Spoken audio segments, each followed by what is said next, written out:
1 ቁጥር 27 ላይ ያለ ኃይለ ቃል ነው። አንተ ግን ያው አንተ ነህ፣ አትለወጥም፣ ዘመኖችም አይቆጠሩም ብሎ ቅዱስ ዳዊት ጌታን ያመሰገነበትና ዘመናት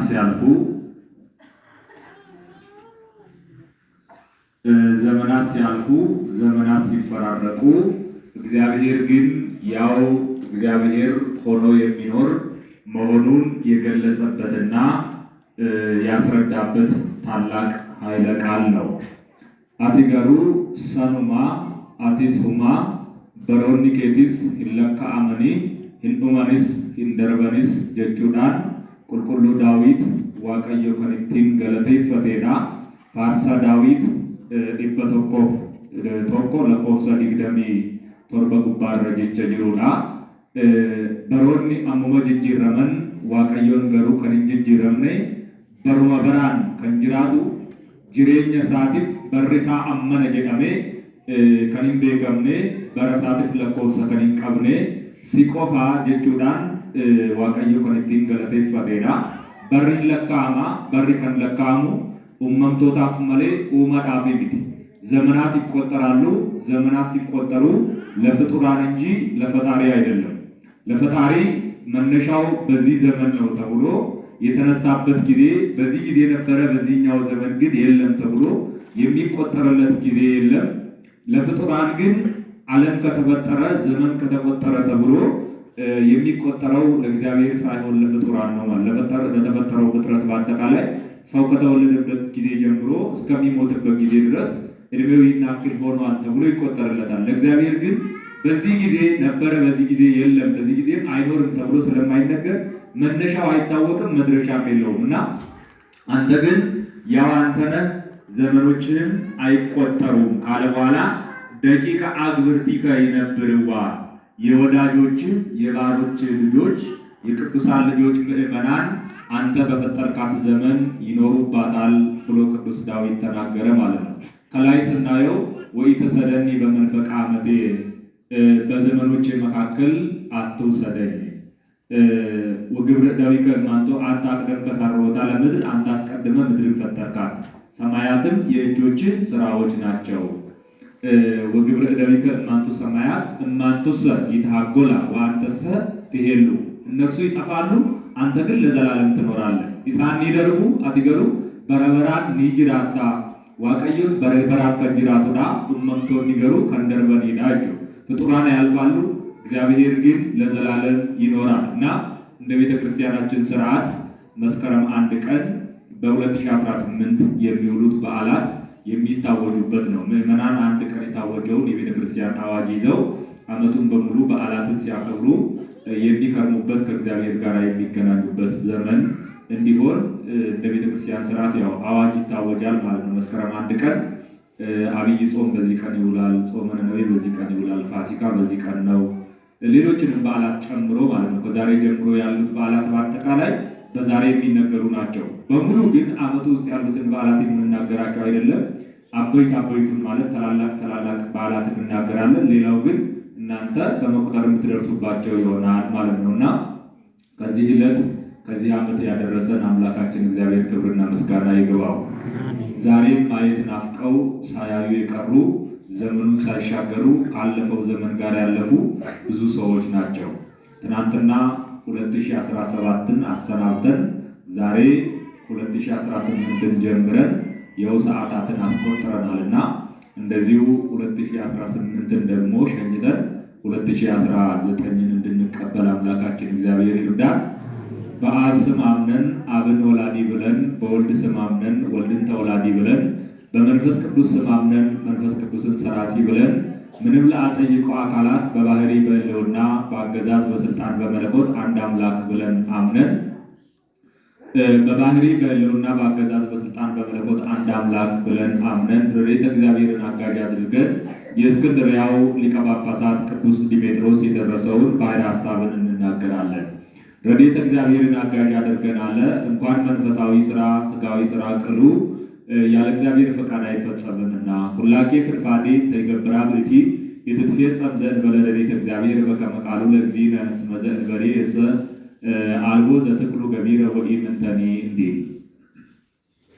ይህን መጽሐፍ በመርሃ ዕውር ባሕረ ሐሳብ ይለዋል። መርሃ ዕውር አለው አላዋቂዎችን መርቶ ወደ እውቀት የሚያደርስ ስለሆነ፣ ባሕረ ሐሳብ አለው ዘመን ያለው ቁጥር ማለት ነው። ሐሳብን ቁጥር ባሕርን ዘመን ይለዋል።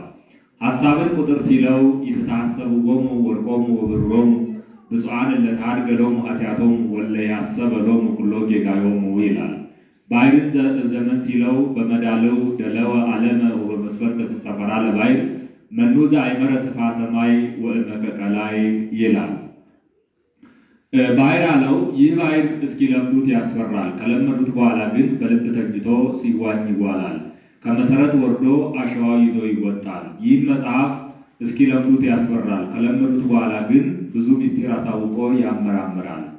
አንድም በባሕር አሳ አንበሪ፣ አዞ ጉማሬ ይገኙበታል። በዚህ መጽሐፍም በዓላትና አጽዋማት ይገኙበታልና። አንድም የባሕር መንገዱ ብዙ ነው፣ የመጽሐፍም ስልቱ ብዙ ነውና።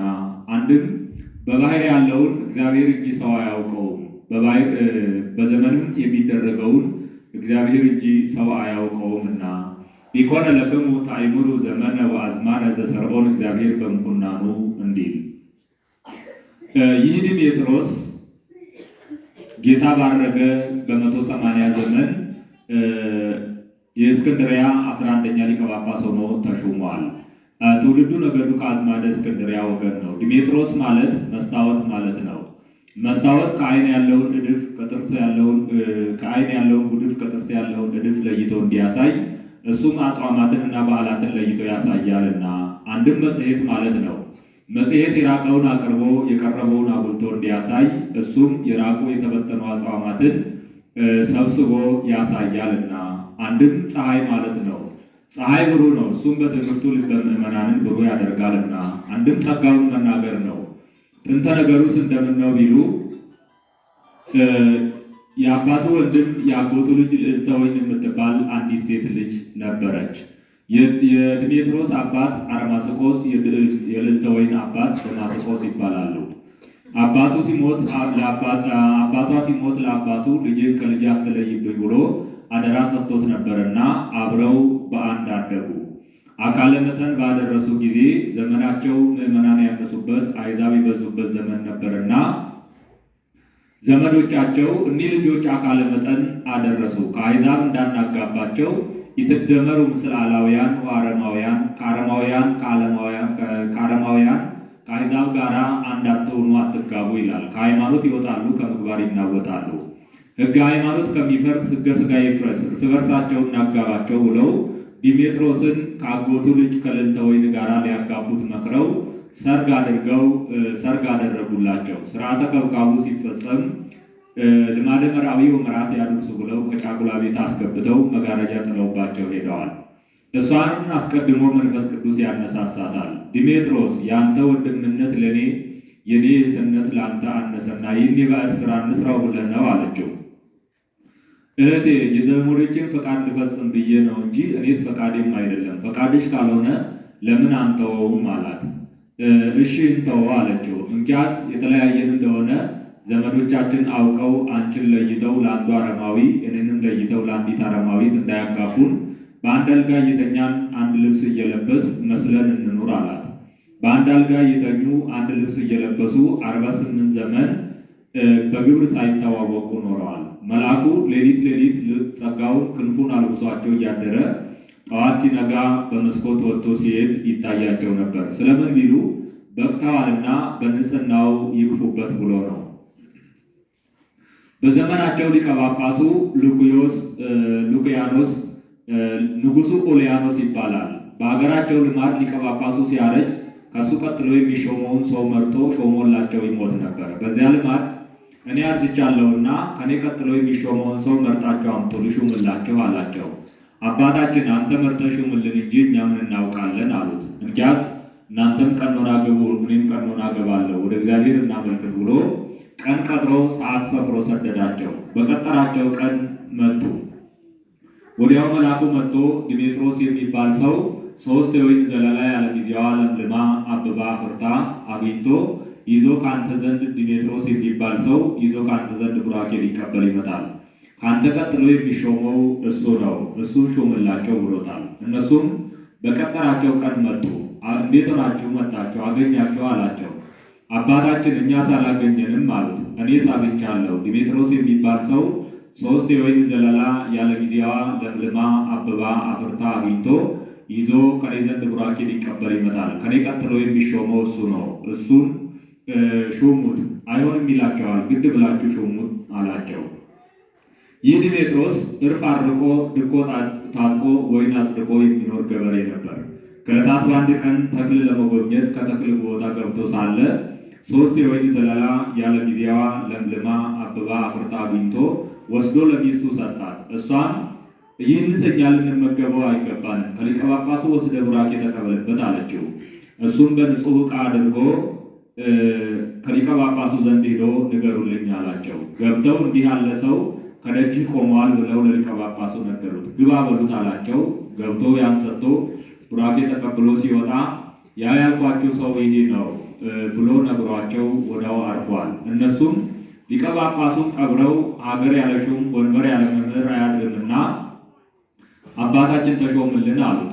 እሱም በማርቆስ ወንበር የሚቀመጥ ንጹሕ ድንግል ነው። እኔ እንደምታውቁኝ ያልተማርኩ ሕዝባዊ ጨዋ መሃይም ነኝ፣ በዚያውም ላይ ሕጋዊ ነኝ። እንደምን አድርጎ ይሆናል? አይሆንም አላቸው። አባታችን የነገረን አንተን ነው ብለው ግድ አሉት። እንዳልተውት ባየ ጊዜ ሊቀ ጳጳሱ ሲሾም ምን ያደርግላችሁ ነበር አላቸው። አንቀጸ ብፁዓንን አንቀጸ አባግን አውጥቶ አንብቦ ተርጉሞ ይነግረን ነበር። ከማቴዎስ ወንጌል አንቀጸ አባግን ምዕራፍ 5ን ከማቴዎስ ወንጌል አንቀጸ ብፁዓን ምዕራፍ 5ን ከዮሐንስ ወንጌል አንቀጸ አባግዕ ዮሐንስ 10ን አውጥቶ አንብቦ ተርጉሞ ይነግረን ነበር አሉት። እሱም ወንጌል አምጡ ብሎ አስመጥቶ እንኳን ትርጓሜውን ንባቡን አያውቀው የነበረ አንብቦ ተርጉሞ ነግሯቸዋል። ይልቁንም ብሉይ ከአዲስ ተገልጾለት አንብቦ ተርጉሞ ነግሯቸዋል። እነሱም ያሮቅ አክዮስ ብለው ሾመውታል። ይደልዎ ማለት ነው። ይህም ዲሜጥሮስ እጅግ የበቃ ግብረ ገብ ነውና ሕዝቡ ሊቀበሉ ሲመጡ ኃጢአታቸው ተገልጾ እየታየው አንተ በቅተሃል ተቀበል፣ አንተ አትበቃህም አትቀበል እያለ ይከለክላቸው ጀመር። እነሱም በንጹሑ በድንግሉ በማርቆስ ወንበር ቢቀመጥ አነሰውና ቆንጆ ሚስቱን ታቅፎ እያደረኛን እንዲህ እያለ ይከለክለናል ብለው አሙት። አምተውትም አልቀሩም። ሊከሱት ከንጉሱ ዘንድ ሰዎች ሰደዱ። እሱም ሐመልማሉን ከነበልባሉ አዋህዶ በአገልግል ቆልፎ ብላቴናውን ወደ ንጉሱ ሰደደ።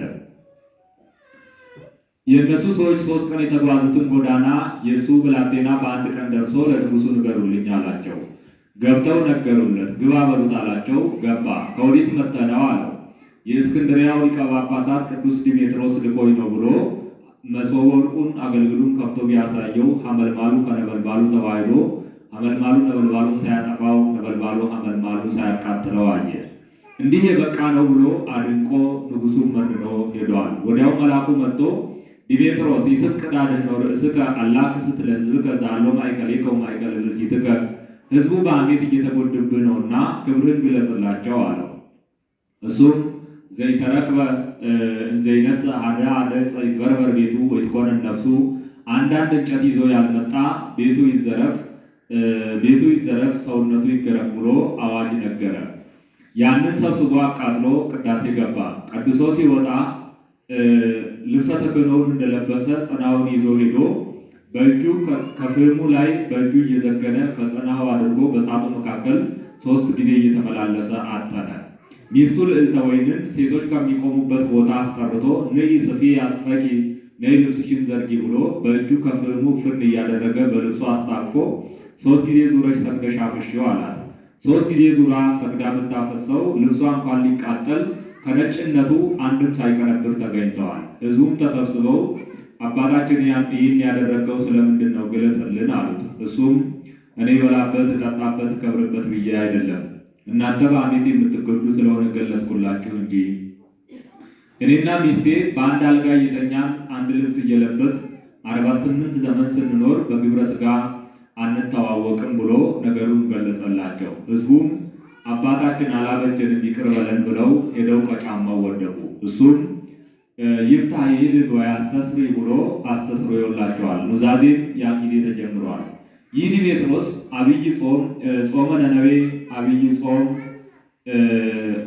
ጾመ ሐዋርያት ከሰኞ፣ ምህላ ድነት፣ ርግበ ካህናት ከረቡዕ፣ ዕርገት ከሐሙስ፣ ስቅለት ከዓርብ፣ ትንሣኤ ጰራቅሊጦስ፣ ደብረ ዘይት ሆሳዕና ከእሑድ ባይወጡ እያለ ሲመኝ ይኖር ነበር። ከዕለታት በአንድ ቀን መልአኩ ተገልጾ ዲሜጥሮስ ሁሉ በተምኔት በምኞት ይፈጸማል፣ ከቀኑ 7 ከሌሊቱ 23 ሱባዔ ገብተህ አታየውም አለው። የቀኑን አሳንሶ የሌሊቱን ስለምን አበዛው ቢሉ ቀን ከአደባባይ ተቀምጦ ሲፈርድ ሲተች፣ የታመመውን ሲጠይቅ፣ የተበደለውን ሲያስክስ፣ የተቀማ ሲያስመልስ ይውላል። ሌሊት ግን ይህ ሁሉ የለበትምና የቀኑን አሳንሶ የሌሊቱን አበዛ። የቀኑን ሱባዔ 7ቱን ቢገጥሙት 7 ሲባዛ በ7 49 ይሆናል። 30ውን ገድፎ 19ን ይይዛል። ይህንን መጥቅዕ በለው ብሎታል። የሌሊቱን ሱባዔ 23ቱን ቢገጥሙት 23 ሲባዛ በ7 161 ይሆናል። 161 ይሆናል። 150ውን በ530 ቢገድፉት 11 ይቀራል። ይህን አበክቴ በለው ብሎታል። 19 መጥቅዕና 11 አበክቴ 30 ይሆናል። አበክቴ ወመጥቅዕ ክልኤሆሙ ኅቡረ እየዐርጉም 30 ወይወርዱም 30 ወጥረ ይቀውሙ 30 እንዳለ መርሐውር። የመጥቅዕና የአበክቴ ከየት መጣው? ጥንቱ ይህ ነው። ይህን መጽሐፍ ሁሉ ሊማረው ይገባል። ስለምን ቢሉ ከሰው ሀገር ተሰደው ቢሄዱ መምህራን ቢታጡ በዓላትን ለይቶ አጽዋማትን አውጥቶ ለመንገር ይመቻልና። ይህንንም ባሕረ ሐሳብ ያልተማረ ካህን በደረቅ ወንዝ ይመሰላል። ይህ ደረቅ ወንዝ ከሩቅ ሲያዩት ነጋዴያን ከሩቅ ሲያዩት ቅጠሉ ለምልሞ አብቦ ይታያል። ከዚያ ደርሰን ጠል ነስተን እህል ቀምሰን ውሃ ጠጥተን ከብቶቻችንን አራግፈን አርፈን እንሄዳለን ብለው ይሄዳሉ። ሲደርሱ ያጡበታል፣ አዝነው ተሳቀው ይመለሳሉ። ይህንንም ባሕረ ሐሳብ ያልተማረ ካህን ምዕመናን ከሩቅ አምሞ ጠምጥሞ ያዩታል። የአባታችን አምሞ ጠምጥሞ ቁሟል፣ በዓላትን አውጥቶ አጽዋማትን ለይቶ ይነግረናል ብለው ይሄዳሉ። ያጡበታል፣ አዝነው ተሳቀው ይመለሳሉ። ከመጠምጠም ትምህርት ይቅደም የሚያሰኘው ይህ ነው። ካህን ዘኢተምህረ ባሕረ ሐሳብ ይመስል ከመፈለግ ዘአልቦ ማይ ውስቴቱ ወከመ ሀገር ዘአልባ ጥቅም እንዲል። ከእሱ አስቀድሞ የነበሩ ምዕመናን እንደምን አድርገው ይኖሩ ነበር ቢሉ ጌታ ጥር 11 ቀን ተጠምቆ ወዲያው ጾመዋል። ሕማሙን በመጋቢት ነው ሲሉ አብይ ጾምን የጥምቀት ማግስት ጀምረው የካቲት 21 ቀን ይፈጽሙ ነበር። ወያጎንድዩ መዋዕለ ይላል። አጽዋማትን በዓላትንም ሰኞም ማክሰኞም እንዳገኙ ያውሉ ይሰሩበት ነበር። አጽዋማትንም በዓላትንም ሰኞም ማክሰኞም እንዳገኙ እንደ ሁኔታው ያውሉ ነበር። እሱ ግን ጌታ ባረገ በ207 ዓመት እሱ በተሾመ በ27 ዘመን ይህ ባሕረ ሐሳብ ተገልጾለት ተናግሮታል፣ ደርሶታል። በዛ አለቦ መንፈስ ቅዱስ እንዲል የእሑዱ ከእሑድ የሰኞ ከሰኞ የረቡዕ ከረቡዕ የሐሙስ ከሐሙስ የዓርብ ከዓርብ እንዳይወጣ እንዳይወርድ እየዐርግ እየወርድ እየሰጠ ወስኖታል። አይወጣም አይወርድም አይናወጥም። ቢወጣ ቢወርድ ቢናወጥ ግን ተመልሶ እንደ ቀድሞ በሆነ ነበር። እሱንም በዛ አለቦ መንፈስ ቅዱስ ባላሰኘውም ነበር። የሐዲሱን ያስቀድማል ዘመኑ ነውና የብሉዩን ያስከትላል ለሕማሙ ይመቸኝ ብሎ ካልጾሙ ፋሲካ ካላዘኑ ደስታ የለምና። አልቦ አበክቴን መጥቅዕን ጥንተ ዮንን አንድ ወገን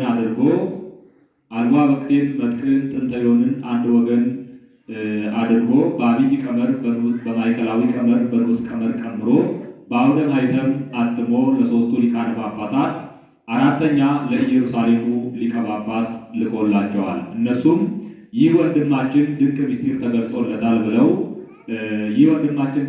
ተገልጾለታል ብለው ደስ እያላቸው ተቀብለው አስተምረውታል። ከዚያ እስከዚህ ደርሷል። ይህ ስለ ሐዋርያት ተገልጾላቸዋል አልተገለጸላቸውም ቢሉ ለሐዋርያት ተገልጾላቸዋል። ነገር ግን ለስብከተ ወንጌል ይፋጠኑ ነበርና ሁልቆ ሐሳብ ብለው ሳያዘጋጁት አልፈው ሄደዋል። ይኸውም ሊታወቅ በሲኖዶስ ይትግበሩ ፋሲካ በመዋዕለ አጽዋም ብለዋል። የትግበሩ ፋሲካ በመዋዕለ አጽዋም ብለው ወስነው አልፏል።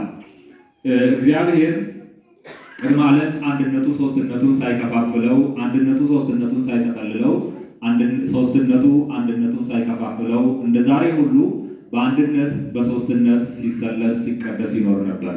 ፍጥረት ሳይኖር ማን ያመሰግነው ነበር ቢሉ ምስጋና የባህሪው ስለሆነ አንድም ምስጉን ባህሪው በቅድምና ስለነበረ ነው። ቅድመ ይፍጠር መላእክተ ለቅዳሴ አኮ ስብሐቲሁ ዘተጸራ አላ ሙሉ እቱ ስብሐተ አብ ወወልድ ወመንፈስ ቅዱስ ውስተ ኩሉ እንዲል። ኋላ ግን ክብሩ በባህሪው ለብቻው እንደቀብረ አውቆ ዓለምን ልፍጠር ብሎ አሰበ።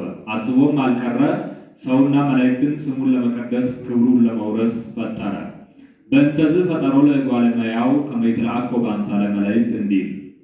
የቀሩትን ፍጥረታት ግን ለአንክሮ፣ ለተዘክሮ፣ ለምግበ ሥጋ፣ ለምግበ ነፍስ ፈጥሯቸዋል። ፍጡር ተፈጥሮ ፈጣሪውን ቢያውቅ ረብ ጥቅም ነበር።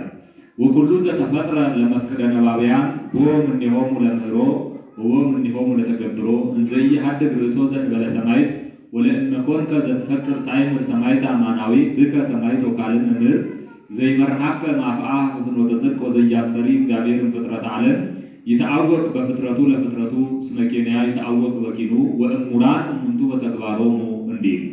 እግዚአብሔር የፈጠረው ፍጥረት እያንዳንዱ ቢቆጠር ፍጡር ተናግሮ ባልፈጸመውም ነበር። ነገር ግን ብዙውን አንድ እያሉ እየወገኑ ቢቆጥሩ ከእሑድ እስከ ዓርብ የፈጠራቸው ፍጥረታት 22 ናቸው። ዓለም የተፈጠረበት ዕለተ እሑድ ጥንተ ዕለት ይባላል። አዝርዕት፣ አትክልት፣ እጽዋት የተፈጠሩበት ዕለተ ሰሉስ ጥንተ ቀመር ይባላል። ፀሐይ፣ ጨረቃ፣ ከዋክብት የተፈጠሩበት ዕለተ ረቡዕ ጥንተ ቀመር ይባላል። እነዚህ የፀሐይ ጥንታት ናቸው። የጨረቃ ጥንታት 5 ናቸው። 3ቱ ከላይ ያሉ የፀሐይ ጥንታት ሲሆኑ አራተኛ ጨረቃ ረቡዕ ሙሉ ሆና ተፈጥራ ከ14 ቀን በኋላ ረቡዕ ጠፍታ በቀጣዩ ሐሙስ የተወለደችበት ሐሙስ የጨረቃ ጥንተ ዮን ይባላል። 5ኛ ዓርብ ጥንተ አዳም ይባላል። እንድክቴዮንም ይላል። እንድክቴዮን ማለት ዕለተ ንድቆሙ ለፍጡራን በአርአያሁ እንዲል ፍጡራን አዳምና ሔዋን የተፈጠሩበት ዕለት ነው። ዓለም ከተፈጠረ ዘመን ከተቆጠረ ጀምሮ ያለው ዓመት በፀሐይ 7518 ዓመተ ዓለም ይሆናል። በጨረቃ 7748 ዓመት ከ2 ወር ከ16 ቀን ይሆናል።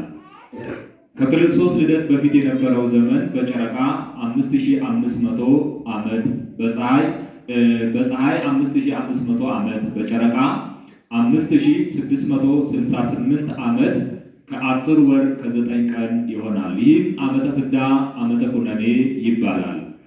ከክርስቶስ ልደት ወዲህ ያለው ዘመን በፀሐይ 2018 በጨረቃ 2079 ዓመት ከ4 ወር ከ7 ቀን ይሆናል። ይህም ዓመተ ስጋዌ ዓመተ ምሕረት ዓመተ ስጋዌ ይባላል።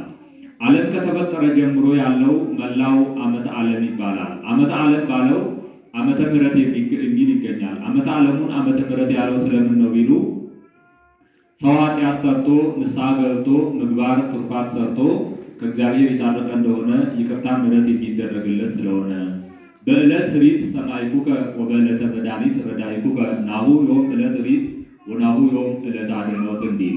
ለእነዚህም ዓመታት መስፈሪያ መቁጠሪያ ከዕለታት በታች 6 ድቁቅ መስፈርታትና ከዕለታት በላይ 7 አዕዋዳት አሏቸው። ከዕለታት በታች ምን ናቸው ቢሉ ከዕለታት በታች ያሉት ኬክሮስ፣ ካልኢት፣ ሳልሲት፣ ራብዒት፣ ሐምሲት እና ሳድሲት ይባላሉ። ይኸውም 1 ኬክሮስ 60 ካልኢት፣ 1 ቀን 60 ኬክሮስ፣ 1 ኬክሮስ 60 ካልኢት፣ 1 ካልኢት 60 ሳልሲት፣ 1 ሳልሲት 60 ሳድሲት፣ 1 ካልኢት 60 ሳልሲት፣ 1 ሳልሲት 60 ራብዒት፣ 1 ራብዒት 60 ሐምሲት፣ 1 ሐምሲት 60 ሳድሲት ይሆናል።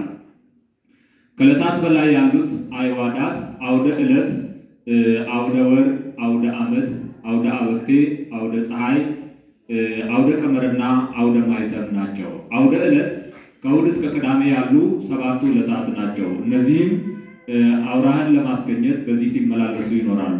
አውደ ወር በፀሐይ 30 በጨረቃ 1 ጊዜ 30 1 ጊዜ 29 ይሆናል። እነዚህም አውራሃን ለማስገኘት በዚህ ዓመታትን ለማስገኘት በዚህ ሲመላለሱ ይኖራሉ። አውደ ዓመት በፀሐይ 365 ቀን በጨረቃ 354 ዕለት ነው። ምን ነው በፀሐይ 365 ዕለት ከ15 ኬክሮስ ከ6 ካለይት በጨረቃ 354 ዕለት ከ22 ኬክሮስ ከ1 ካለይት ከ37 ሳልሲት ከ52 አምሲት ከ48 ከ42 ራብዒት ከ58 ራብዒት አይደለም ቢሉ ወውስተ ውህድኒ አልቦ ንብል ወይ አህዱ እንዲል 60 ካልሞላ ብሎ ትርፉን አውጥቶ መናገር ነው እንጂ ቁጥሩስ እውነት ነው። እነዚህም ሶስቱ በዕለታት አራቱ በዓመት ይቆጠራሉ። በዕለት የሚቆጠሩ አውደ ዕለት፣ አውደ ወር፣ አውደ ዓመት ናቸው። በዓመት የሚቆጠሩት አውደ አበክቴ፣ አውደ ፀሐይ፣ አውደ ማይተም፣ አውደ ቀመር ናቸው። አውደ አበክቴ 19 ዓመት ነው። አውደ አበክቴ 19 ዓመት ነው። በዚህም ፀሐይና ጨረቃ ጎዳናቸውን ፈጽመው ጥንት በተፈጠሩበት ሐውልት ተራክቦ ያደርጋሉ። መምህራነ ወንጌል ሊቀ ነቢያት ሙሴ፣ መምህራነ ወንጌል ሐዋርያት ሊቀ ጳጳሳት ዲሜጥሮስ ከ21 ከ42 ከ63 ከ84 ከ105 እያነሳችሁ ቁጠሩ ማለታቸው ስለዚህ ነው። አውደ ፀሐይ 28 ዓመት ነው። በዚህም ወንጌላዊና ዕለት ይገናኙበታል። ወንጌላዊ ማቴዎስ ዕለቱ ሰሉስ ነው። ዕለቱን ፀሐይ አለው ወበተዛዝቀ ይቀውም ዕለት ይላልና፣ ወንጌላዊ ፀሐይ አለው አንተም ውእቱ ብርሃኑ ለዓለም ከተባሉ ከአራቱ ወንጌላውያን አንዱ እሱ ነውና። አውደ ማኅተም 76 ዓመት ነው። በዚህም አበክቴና ወንጌላዊ ይገናኙበታል። አበክቴ 18 ወንጌላዊ ዮሐንስ ነው። ማኅተም አለው አበክቴው ለአበክቴ ፍጻሜ እንደሆነ ወንጌላዊውም ለወንጌላውያን ፍጻሜ ነውና። አውደ ቀመር 532 ዓመት ነው። በዚህም አበክቴ ወንጌላዊና ዕለት ይገናኙበታል። አበክቴ 18 ወንጌላዊ ዮሐንስ ዕለቱ ሰኑይ ነው። ጥንቱ ለቀመር ሰሉስ ማቴዎስ ወፍጻሜሁ ሰኑይ ዮሐንስ እንዲል ቀመርን ለሶስቱ ስም በሰጡ ጊዜ አውደ ቀመር አብይ ቀመር፣ አውደ ማኅተም ማዕከላዊ ቀመር፣ አውደ አበክቴ ንዑስ ቀመር ይባላል። የንዑስ ቀመር የአብይ ቀመር አንቀጹ መደቡ 14 ቁጥሩ 532 ነው። የማዕከላዊ ቀመር አንቀጹ መደቡ 7 ቁጥሩ 76 ነው። የንዑስ ቀመር አንቀጹ መደቡ 4 ቁጥሩ 19 ነው። ከዚህ በኋላ የ2018 የ7518 ወይም የ2018 ዓመተ ምህረት ወንጌላዊ